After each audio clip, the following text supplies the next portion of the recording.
Hello, and welcome to the weekly update for Friday, the 28th of February, 2025. And starting off, what a fantastic turnout this morning outside live to support Alicia with her final sponsored walk of the month. Great to see so many people there. Fantastic that we are kind of such a community that turns out to help each other out with stuff.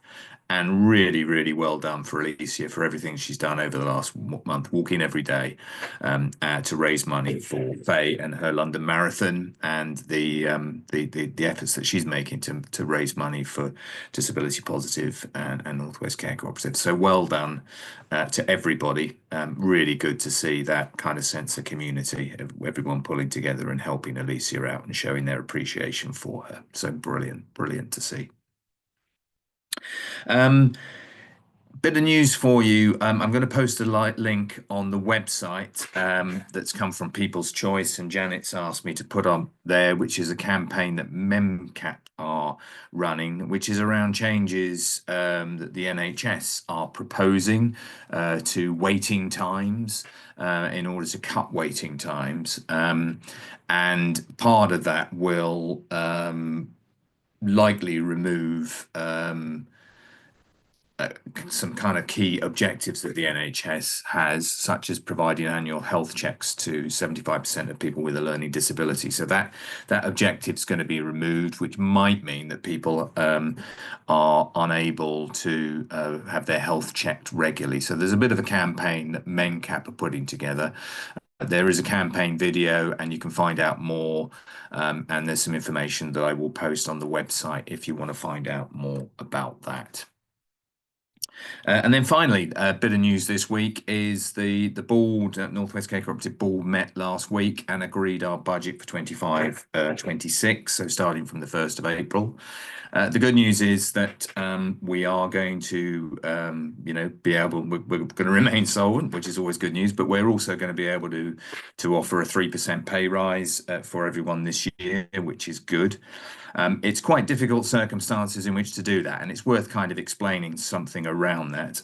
Many of you will have heard about the employers' national insurance contribution rises that employers in all sectors have to find money for, and also the increase in the national living wage that particularly affects the social care sector a little bit more strongly than others. And they're all costs that are added into what we do.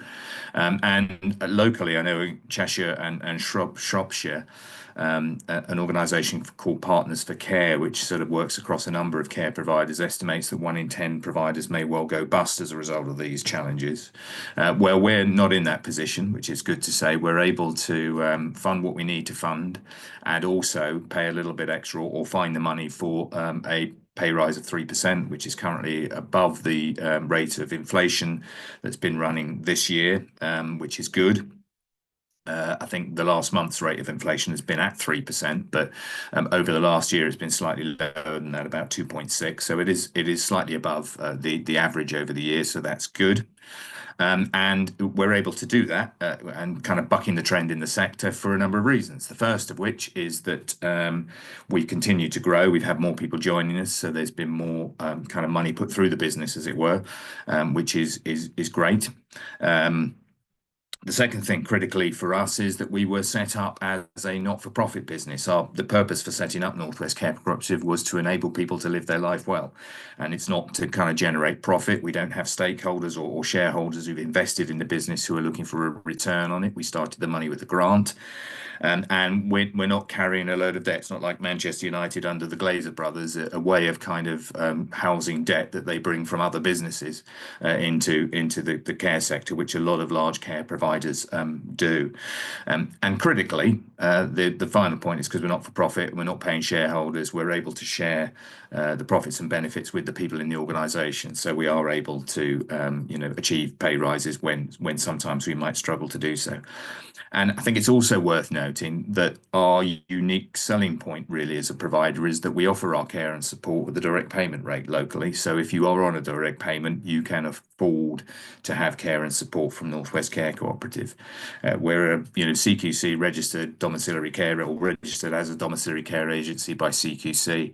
And if you go to another domiciliary care agency and you seek care and support, you'll normally be charged probably £5 or £6 an hour more. So we're able to provide what we provide at the direct payment rate.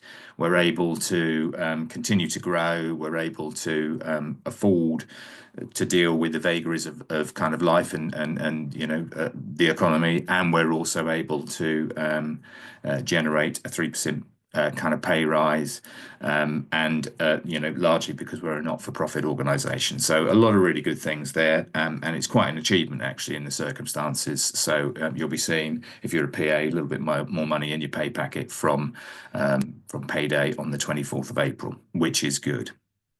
And to the one person who I've heard say that, how poor that pay rise is, well, frankly, I'm afraid you're a bit of an idiot. And if you take offence at being called a bit of an idiot, then don't say things that are very obviously stupid, because we've done really well to give you what we have given you. So on that kind of hopefully quite upbeat note, and I'll look forward to updating you again on the weekly update next week.